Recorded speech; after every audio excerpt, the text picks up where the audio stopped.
Hello bookish friends on the internet, welcome and welcome back to my channel. My name is Drew and this is Drew's Ambitious Reading. Happy day 8, 9, whatever day I'm posting this on. Currently it's supposed to be day 7, but I've already posted my day 7 video. But anyways, welcome back to Bookmas. I don't have a cute intro, so this is my Bookmas intro. I am here with a new video for you guys today. Today's video is going to be the top 12 books that my followers have recommended to me. I'm sure future me would have a shorter title than that for this video.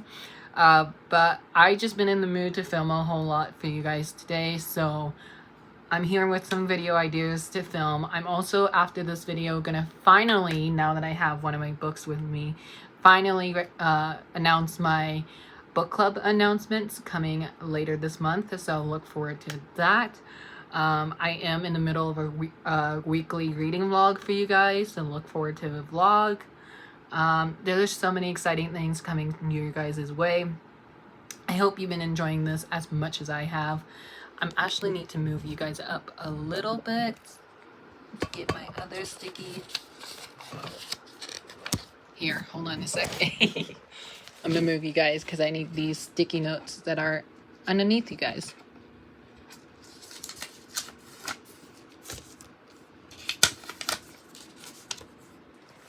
There we go. Sorry about that. Anyways, I am here with, like I said, the 12 books that were recommended by you guys, and you guys did an amazing job this year. If you've been on Bookstagram this month, you know there's a template going around of like 12 book spots where 12 people, not just 12 people, but multiple people can recommend certain books. So I have my sticky notes of all the people who have recommended me stuff. Thank you so much to everyone who has recommended. You guys really did amazing because half of the books that I picked, maybe not even, like, I have 4 that I don't own. So, like, that's freaking fantastic. So here is the big stack. So without further ado, let's just jump into it. Before we go into it, I want to show you the 4 books that I don't own that got recommended to me. So let me pull them up. So the first book I want to talk about, I actually don't really know too much about this book because I don't have like a summary to read for you guys. But this was recommended to me by Melanie over at Completely Melanie, who I'll leave her channel down below. If any of these people have a booktube channel, I'll also leave them down below. But I know Melanie recommended Death Prefers Blonde by Caleb Rogan. I know this is one of her favorite books ever. So I wasn't really shocked when she gave me this recommendation. I was just like, of course she would choose this one. And this has actually been like intriguing me for a while now, and I just never got a chance to pick it up. So hopefully sometimes in 2023 I will pick this up. Maybe I'll even find it at like a library book sale, or like find it at my local Barnes and Noble. I think, if I'm not mistaken, this is like a murder mystery YA book, but I could be wrong. Again, I don't have the summary with me, but this is a cover, and this was recommended to me by Mel over at Completely Melanie. So thank you so much, Mel. The next book, do I have? Yeah, I have that. I have that. Next one I don't have is, this was recommended to me by my friend M over on Instagram at the Glittering Bookworm. She recommended Sick Kids in Love by Hannah Mozalski.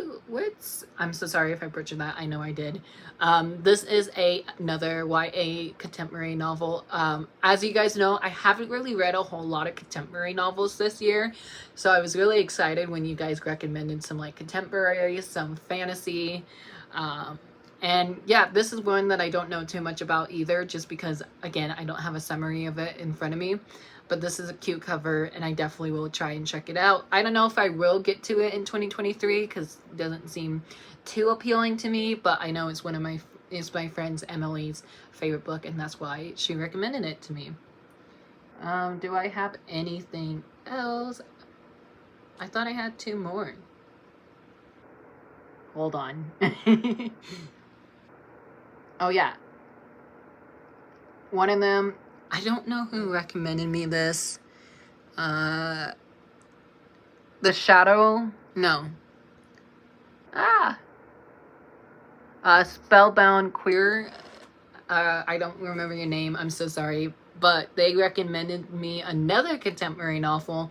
And I actually just realized I have an e-arc of this from NetGalley. So this will help me get off my NetGalley list. And that is TJ Powers Has Something to Prove by Jasmine Carew Day?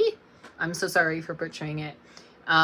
Again, don't know too much about it, except this is an e-arc that I have from NetGalley, and I actually think this is under Penguin Teen, if I'm not mistaken, so if I do read it, I can turn my review in finally. You guys know I'm very bad with arcs. But I am just curious about this one. I'm not really in a contemporary mood right now, but I just hope that I will like it. So those are the two books that I don't own, and then the rest of them I do own. So let's just jump into the rest of the books. Now this next one, my friend Donna from Mom's Books Collection here on BookTube and Instagram, she saw my Owl Crate video that I have right now. So I'll leave that up above or down below for you guys. And if you guys saw that, there was a lot of books in that Owl Crate video. So she picked Wings of Shadows by Nikki Peru Peretta. This is the third and final book in the Crown and Feathers trilogy. I almost forgot what the first book was called. I read book 1 and 2 last year and really enjoyed it. I think next year I'm just going to reread my trilogies that I have. For example, like this one, I need to reread book 1 and 2 and then read book 3. I did start book 3 this year, but I didn't finish it. I don't know why, because I was really enjoying it. I'm literally got 85 pages into this, so I'm definitely going to restart the whole trilogy in order to understand what's happening. And again, Donna, you picked an amazing book. I cannot wait to read this, and I hope I will love it, and I hope I don't cry in here like I do with most of my finales. Where can I put you guys? I'm going to put you behind me. This next book was recommended to me by my dear friend Jessica here. She's actually in my Queer Reads Book Club group chat that we have, and she recommended me Icebreakers by A.L. Gurizadi. I think is how you say the author's name. Again, sorry for butchering any names. I'm terrible at it. This one sounds super, super cute. The back here says, "The sun is almost fully set and I am freezing, but I want to stay in this moment with me and caller getting along and lyrics next to each other in a silence that's not tense and awkward for once. Caller taps his fingers on his chest and I shiver through my whole body as stars start peeking through wisp of dark clouds. He blows air through his teeth that freezes above his face. I could kiss him right now, here at the dock, my favorite place on campus. It'd be downright poetic ending a fight with a kiss." So I think, if I'm not mistaken, yeah, I did. I wasn't sure if I got this, but I got this in my Rainbow Crate box back in January of this year. So I'm actually really happy that we're getting like a book subscription box. And I also got Wings of Shadows from Owl Crate. So like we got some book subscription boxes on this list, which makes me happy. I am curious to see what this one's going to be about. I know there's a friends to lovers trope in here, and it's about hockey, which I don't know too much about hockey, but yeah, it just sounds amazing. Sounds super queer, which I love. And I just don't know. It says, "This is a story about falling in love, finding your team on and off the ice, and choosing your own path." I'm just ready to see what this is about, and I hope I love it as much as I think I will. The cover is just so adorable, and there's like that cover on the back as well. So I just can't wait to get to this, and I hope I will love this one. Next book, I think, let me see. Oh yeah, I forgot your name as well. Oh my god, I'm a fake friend.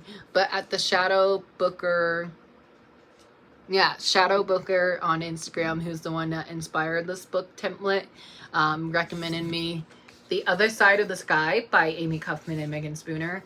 If you guys have been on my channel for quite a while, you know this has been on my TBR and just like on my shelf in general for literally 2 years. Like, it's been on my shelf for 2 years. And I also bought the sequel the week it came out. I believe I bought that with my friend Taylor, so I'll leave that vlog up above or down below. But I'm very excited to get to this. This is only a duology, so if I do read this, I can pick up the sequel because I own it. I don't know why I do that to myself. Does anyone else do that? Buy the sequel without reading book one? I have another book that happened to me like that in the stack. This one I don't really know too much about it. I know I started it. Let's see how far I got. I got 50 pages in, so I must have been liking it if I got that far in. It says, a living goddess searches the sky, desperate for hope. A crowned prince falls for the earth, looking for answers, both destined to save their worlds or destroy them completely. Dun, dun, dun. It just sounds so good. Laini Taylor blurbed this. She said, a vivid and compulsive thriller set in a beautiful, precious world of myth and treachery. You won't want to put it down. And I'm just cover is just like cover goals. It's amazing. And I don't know why I haven't read this yet, because I love everything Amy Kaufman has wrote so far. And I think she's just like an autobiography author for me now, which is weird because I don't have all of her books, but I do have some of them. But I don't know. I should love this, and I haven't finish it yet, so I'm definitely gonna have to restart this one as well and then pick it back up sometimes in 2023. The next book, let me see, this was recommended me by Melissa over at Melissa Reads Books.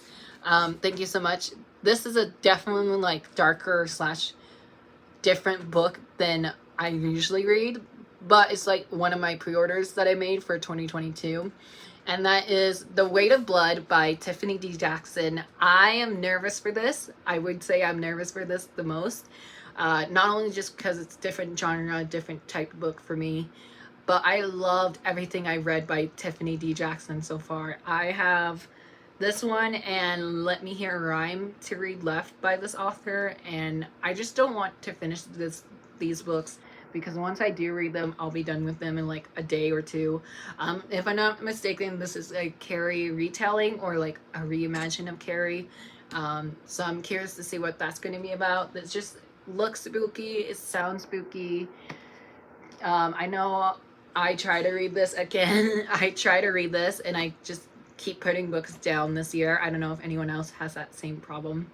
But yeah, I'm very curious to see what will happen in here and if I will like this one or not. But I'm definitely going to restart this one because I'm literally on page 10 in this book. So definitely going to be restarting it. And thank you again, Melissa, for recommending me this. And hopefully I'll love it as much as I think I will.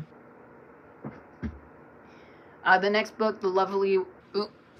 I almost said it. The next book was recommended to me by Jacob over at Jacob the Bookworm. And that is The Lovely War by Julie Berry. This one is one that I'm actually like nervous about as well, because if you don't know, this is a historical fiction book set in World War I and World War II. And it just says, in the perilous days of World War I and II, the gods held the fate and the hearts of four mortals in their hands. So I picked this up a while ago, like the year the paperback came out, and I was like, I think I was with my friend Taylor when I bought this book, because my friend Taylor said she has a copy of this, so I don't remember if we did pick it up together at a bookstore shopping vlog, but if we did, that's amazing. So I think if my friend Taylor do have this copy of the same book, we're gonna better read this and see if we like it. Again, I don't really read a whole lot of historical fiction books. The last one that I read was Last Night at the Telegraph Club, and I actually really enjoyed it. I gave that one like 4.5 out of 5 stars. So I'm excited to see what this one is about, and thank you again, Jacob, for recommending me this book. I cannot wait to see what I will think about this, and again, I'm going to repeat myself. Hopefully I will love this book as much as you guys have.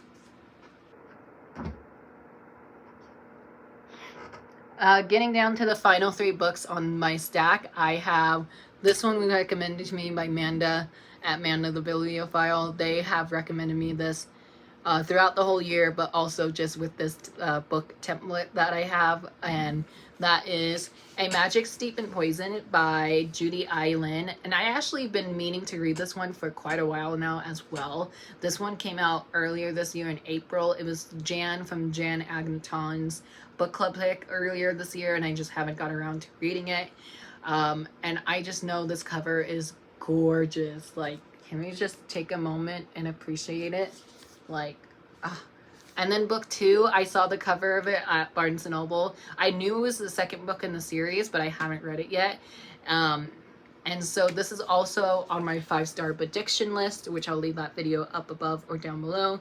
But yeah, I don't know too much about this. I know this is like, obviously it's fantasy, and like it deals with someone poisoning their mother or something like that. I know, very dark, very gruesome.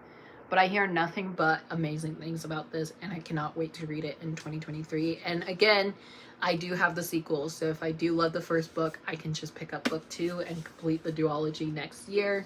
And I'm just eager to get to this one. I think this one and the last 2 books that I have are like my most exciting reads on this list.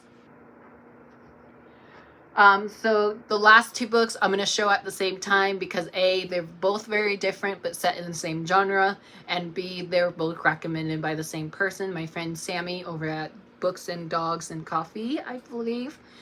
She recommended both of these books to me, and I was like, I have both of them. They are perfect picks. So first one is on my 5-star prediction list as well, and that is Gideon the Ninth by Tamsin Muir. You guys, if I do not read this series in 2023, somebody please, nicely, somebody please yell at me, because I think I'm just intimidated by this just because there's a lot of hype around it. And also every time I try to buddy read this book with someone, they already read it, or they haven't been in the mood to read it. So I just need somebody to buddy read this one with me in 2023, and I'll be happy. I do, if you saw my day 7 video, you know, my Harrow the Ninth is in that TBR video. So I do own Gideon and Harrow, so I could, again, binge read this series. And I know, what is it? Not Harrow. The 3rd book? Somebody has to let me know. The 3rd book, Nina the Ninth, I think. I could be wrong. But the 3rd book in this series came out this year, and everyone is still talking about this book. So I'm like, okay, it's time. Let's see what I think about it. This is a fantasy with a mix of sci-fi, dealing with lesbian necromancers, and I don't know, it just sounds fun. I think I'm just intimidated just because of the hype. The next and final book that I have, definitely intimidated by the size of it. If you saw my stack, you could probably guess what it is by the size of the book. But that is none other than dun, dun, dun, dun, this book. This behemoth of a book. Priory of the Orange Tree by Samantha Shannon. I'm actually very excited for this because Sammy didn't know about this, but I am hosting a read-along for A Day of Fallen Night, which is a prequel / sequel, I'm not sure which one it is, to Priory. I'm actually hosting a readathon for both Priory and A Day of Fallen Night because, spoiler alert, Day of Fallen Night is going to be one of our Reads book club pick for March and April, I think is what we decided. So I'm very excited. This is definitely heavy, definitely a beast, and definitely perfect read for Tome Topple. I don't know. I might start it this month. I might not. I might just save it for March when I have my read along for Reads book club pick. But I'm just overall eager to get to this, and I'm so happy that I have the hardcover because it's such a pretty edition, and I cannot wait to see how much bigger A Day of Fallen Night is or how much smaller it is compared to this one. But yeah, I'm very eager to get this adult fantasy with dragons in it, and I'm just ready to devour this book. So yes, you guys did an amazing job with these recommendations. So I'm very happy with you guys. I mean, I'm always happy with you guys, but you know what I mean. So yeah, thank you guys so much for watching today's video. If you like today's video, please give me a big thumbs up. Hit that subscribe button, turn your notification on so you don't miss any new videos coming from me anytime soon. I'm trying to get these back in the stack. That way I can show you one last time. Oh, ready? So, oh, I did not mean to do that. So these are the 12 books minus the 2 that I had to show on my phone. These are the 12 books that you guys recommended to me. Thank you guys so much for watching. Like I said, please give me a big thumbs up. Hit that subscribe button. Turn your notification on so you don't miss any more videos coming from me soon. And I'm so tired holding this up, so I'm going to put this down before I drop all of them. Alrighty, thank you guys so much for watching. I'll chat with you guys down below. If you would like to better read any of these books, let me know down below. And I hope you have a great day or night. Bye.